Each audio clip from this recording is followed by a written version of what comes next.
श्रोता बंधु महर्षि वेदव्यास प्रणीत श्रीमद् भागवत एकादश स्कंदर मूल संस्कृत श्लोक को ओडिया भाषांतर करिसेंती स्वामी नारायण अर्पणानंद सरस्वती। से श्रीमद् भागवत एकादश स्कंद सन्निवेशित चतुर्थ अध्याय ର शीर्षक ହେଉଛି ଭଗବାନଙ୍କ ଅବତାର ମାନଙ୍କର ବର୍ଣ୍ଣନା। ଆଜି ଆମେ ତାରି ଉପରେ ଆଲୋଚନା କରୁଛେ। ରାଜା ନିମି ପଚାରିଲେ, ହେ ଯୋଗୀଶ୍ୱରଗଣ, ଭକ୍ତମାନଙ୍କ ଭକ୍ତିର ବଶୀଭୂତ ହୋଇ ଭଗବାନ ନିଜ ଇଚ୍ଛା ଅନୁସାରେ ବିଭିନ୍ନ ଅବତାର ଗ୍ରହଣ କରନ୍ତି ଏବଂ ନାନା ପ୍ରକାର ଲୀଳା କରନ୍ତି। ଆପଣ କୃପା କରି ବର୍ତ୍ତମାନ ସୁଦ୍ଧା ହୋଇଯାଇଥିବା ତଥା ଭବିଷ୍ୟତରେ ହେବାକୁ ଥିବା ଅବତାର ମାନଙ୍କର ଲୀଳା ସବୁ ବର୍ଣ୍ଣନା କରନ୍ତୁ। ସପ୍ତମ ଯୋଗୀଶ୍ୱର ଦ୍ରୁମିଳ କହିଲେ, ହେ ରାଜନ, ଭଗବାନ ହେଉଛନ୍ତି ଅନନ୍ତ ଏବଂ ତାଙ୍କର ଗୁଣ ମଧ୍ୟ ଅନନ୍ତ। ତାଙ୍କର ବିଭିନ୍ନ ଗୁଣ କ୍ରମାନୁସାରେ ପୂର୍ଣ୍ଣ ରୂପେ କେହି ବି ବର୍ଣ୍ଣନା କରିପାରିବେ ନାହିଁ। ଯଦି କେହି ଭଗବାନଙ୍କ ଗୁଣକୁ କ୍ରମାନୁସାରେ ପୂର୍ଣ୍ଣ ରୂପେ ବର୍ଣ୍ଣନା କରିଦେଇ ପାରିବେ ବୋଲି ଭାବୁଥାନ୍ତି, ତେବେ ସେ ନିଶ୍ଚୟ ଅଳ୍ପ ବୁଦ୍ଧି ହିଁ ହୋଇଥିବେ। ପୃଥିବୀରେ କେତେ ସଂଖ୍ୟକ ଧୂଳିକଣା ରହିଛି ତାହା ଗଣନା କରି କହିବା ସମ୍ପୂର୍ଣ୍ଣ ଅସମ୍ଭବ। ତଥାପି ସେହି ଅସମ୍ଭବ କାର୍ଯ୍ୟକୁ ମଧ୍ୟ କେବେ କେହି ଅବା ସମ୍ଭବ କରିଦେଇ ପାରନ୍ତି, କିନ୍ତୁ ସକଳ ଶକ୍ତିର ଆଶ୍ରୟ ସ୍ୱରୂପ ଭଗବାନଙ୍କର ଅନନ୍ତ ଗୁଣ କେହି ବି ବର୍ଣ୍ଣି ପାରିବେ ନାହିଁ।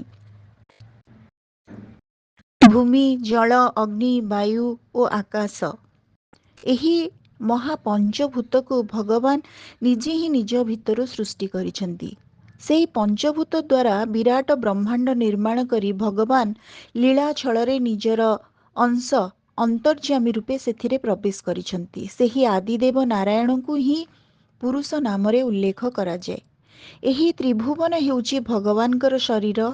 ତାଙ୍କରି ଶକ୍ତିରେ ସମସ୍ତ ଦେହଧାରୀ ପ୍ରାଣୀଙ୍କର ଜ୍ଞାନେନ୍ଦ୍ରିୟ ଓ କର୍ମେନ୍ଦ୍ରିୟ ଗୁଡ଼ିକ ନିର୍ମିତ ହୋଇଛି। ସେ ହିଁ ସମସ୍ତ ପ୍ରାଣୀଙ୍କ ଭିତରେ ଅନ୍ତର୍ଯ୍ୟାମୀ ରୂପେ ରହିଛନ୍ତି। ସେ ରହିଥିବାରୁ ହିଁ ସମସ୍ତଙ୍କ ଭିତରେ ଜ୍ଞାନ ଶକ୍ତି ସଞ୍ଚାର ହୁଏ। ସେ ହିଁ ସମସ୍ତଙ୍କ ଭିତରେ ପ୍ରାଣଶକ୍ତି ରୂପେ ବିରାଜିତ।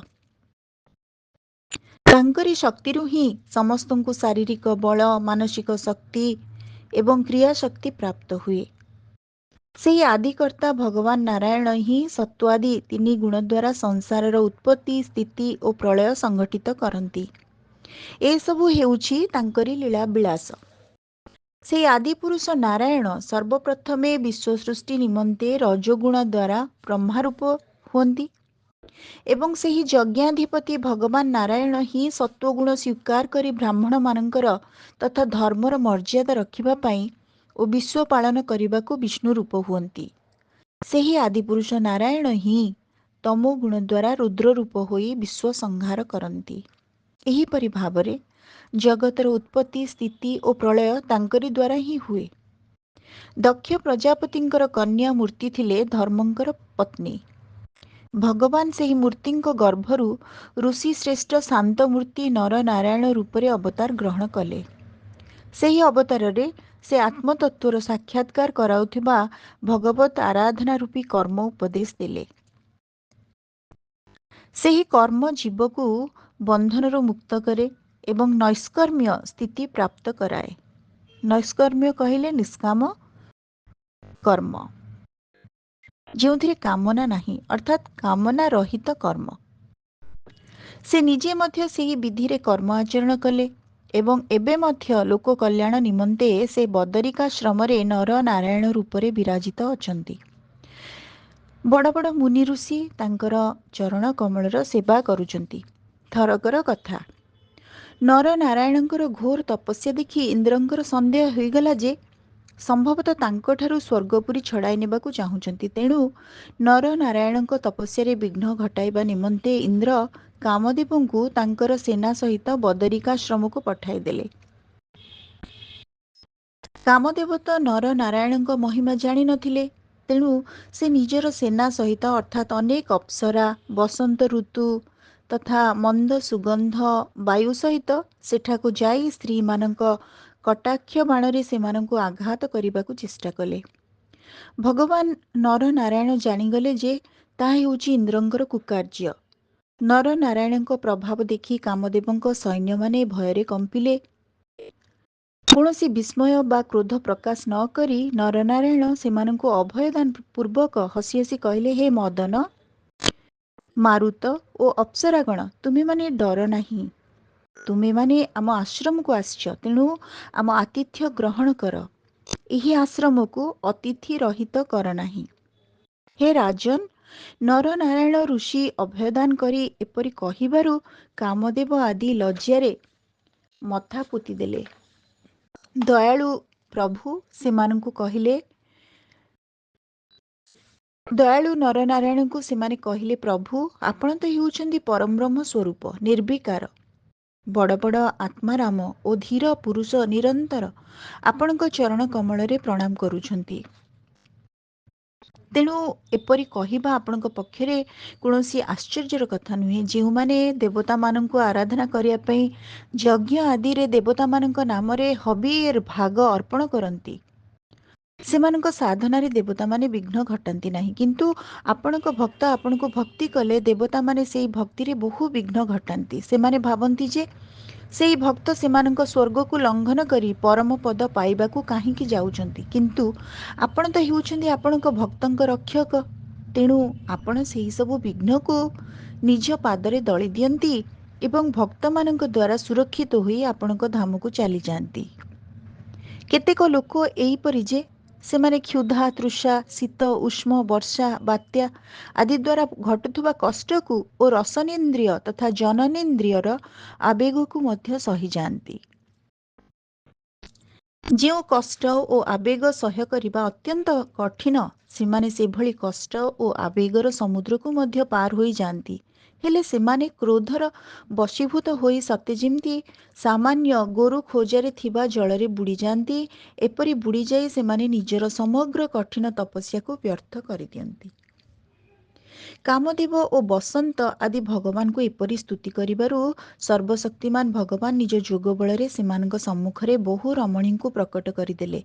ସେହି ରମଣୀମାନେ ଥିଲେ ଅଦ୍ଭୁତ ରୂପ ଲାବଣ୍ୟବତୀ ଓ ସର୍ବାଳଙ୍କାରରେ ଭୂଷିତା। ସେମାନେ ସମସ୍ତେ ଭଗବାନଙ୍କର ସେବା କରୁଥିଲେ। ସେହି ଲକ୍ଷ୍ମୀ ସଦୃଶା ରୂପବତୀ ଅଙ୍ଗନାମାନଙ୍କୁ ଦେଖି ସେମାନଙ୍କର ସୌନ୍ଦର୍ଯ୍ୟ ଆଗରେ ଦେବରାଜ ଇନ୍ଦ୍ରଙ୍କର ଅନୁଚରମାନଙ୍କର କାନ୍ତି ମଉଳିଗଲା। ସେହି ରୂପବତୀମାନଙ୍କ ଅଙ୍ଗରୁ ନିର୍ଗତ ହେଉଥିବା ଦିବ୍ୟ ଗନ୍ଧରେ କାମଦେବଙ୍କ ସେବକମାନେ ମୋହିତ ହୋଇଗଲେ। ଲଜ୍ଜାରେ ସେମାନଙ୍କର ମୁଣ୍ଡ ନଇଁଯିବାରୁ ଦେବାଧିଦେବ ଭଗବାନ ହସି ହସି କହିଲେ, ଏମାନଙ୍କ ମଧ୍ୟରୁ ଯିଏ ତୁମକୁ ଅନୁରୂପ ମନେ ହେଉଛନ୍ତି ତାଙ୍କୁ ତୁମେ ନେଇଯାଅ। ସେ ତୁମ ସ୍ୱର୍ଗଲୋକର ଶୋଭା ବୃଦ୍ଧି କରିବେ। ଇନ୍ଦ୍ରଙ୍କ ଅନୁଚରମାନେ ଯଥାଜ୍ଞା କହି ଭଗବାନଙ୍କର ଆଦେଶ ସ୍ୱୀକାର କଲେ ଏବଂ ତାଙ୍କୁ ନମସ୍କାର କରି ସେହି ସୁନ୍ଦରୀମାନଙ୍କ ମଧ୍ୟରୁ ସର୍ବଶ୍ରେଷ୍ଠ ସୁନ୍ଦରୀ ଉର୍ବଶୀଙ୍କୁ ନେଇ ସ୍ୱର୍ଗକୁ ଚାଲିଗଲେ। କାମଦେବ ସ୍ୱର୍ଗରେ ପହଞ୍ଚି ଦେବତାମାନଙ୍କ ସଭାରେ ଭଗବାନ ନରନାରାୟଣଙ୍କ ବଳ ଓ ପ୍ରଭାବ ବର୍ଣ୍ଣନା କଲେ।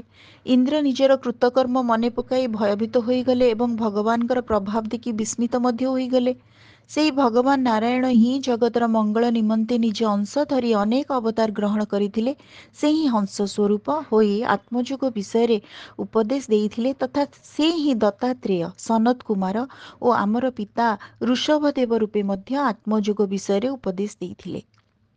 ସେ ହିଁ ହୟଗ୍ରୀବ ଅବତାର ହୋଇ ମଧୁ ଓ କୈଟଭ ନାମକ ଅସୁରମାନଙ୍କୁ ସଂହାର କରିବା ପୂର୍ବକ ଚୋରି ହୋଇଯାଇଥିବା ବେଦମାନଙ୍କୁ ଉଦ୍ଧାର କରିଥିଲେ।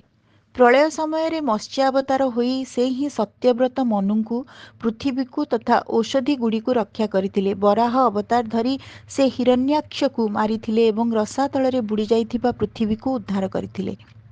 କୁର୍ମାବତାରରେ ଅମୃତ ଉଦ୍ଦେଶ୍ୟରେ ସମୁଦ୍ର ମନ୍ଥନ ହେଉଥିବା ସମୟରେ ସେ ନିଜ ପିଠି ଉପରେ ମନ୍ଦାର ଜଳ ଧାରଣ କରିଥିଲେ। ସେ ବିପଦରେ ପଡ଼ିଥିବା ଶରଣାଗତ ଗଜେନ୍ଦ୍ରକୁ କୁମ୍ଭୀର କବଳରୁ ଉଦ୍ଧାର ମଧ୍ୟ କରିଥିଲେ। ଥରକର କଥା, ବାଳଖିଲ୍ୟ ଋଷିମାନେ ତପସ୍ୟା କରି କରି ଅତ୍ୟନ୍ତ ଦୁର୍ବଳ ହୋଇଯାଇଥିଲେ। ସେମାନେ କଶ୍ୟପ ମୁନିଙ୍କ ନିମନ୍ତେ ସମିଧ ଆଣୁଥିବା ବେଳେ ଗୋରୁ ଖୁରା ପରି ଗୋଟିଏ ଗାତରେ ପଡ଼ିଗଲେ। ତାହା ସେମାନଙ୍କ ପାଇଁ ସମୁଦ୍ରରେ ପଡ଼ିଯିବା ପରି ଥିଲା। ସେମାନେ ଭଗବାନଙ୍କୁ ସ୍ତୁତି କରିବାରୁ ଭଗବାନ ହିଁ ସେମାନଙ୍କୁ ଉଦ୍ଧାର କରିଥିଲେ। ବୃତ୍ରାସୁରକୁ ମାରିଦେଇଥିବାରୁ ଇନ୍ଦ୍ରଙ୍କୁ ବ୍ରହ୍ମହତ୍ୟା ପାପ ଗୋଡ଼ଉଥିଲା। ସେ ସେହି ଭୟରେ ପଳାଇ ଯାଇ ଲୁଚିଥିଲେ। ସେତେବେଳେ ଭଗବାନ ହିଁ ତାଙ୍କୁ ସେହି ପାପରୁ ରକ୍ଷା କରିଥିଲେ। ଦେବତାମାନଙ୍କର ସ୍ତ୍ରୀମାନଙ୍କୁ ହିରଣ୍ୟକଶିପୁ ବନ୍ଦୀ କରି ନେଇଯାଇଥିଲା। ସେତେବେଳେ ପ୍ରଭୁ ନରସିଂହ ରୂପରେ ତାକୁ ମାରି ସେମାନଙ୍କୁ ଅସୁର ପାଖରୁ ଉଦ୍ଧାର କରିଥିଲେ ଏବଂ ପ୍ରହ୍ଲାଦ ଆଦି ସନ୍ଥ ଜନଙ୍କୁ ନିର୍ଭୟ କରିଥିଲେ।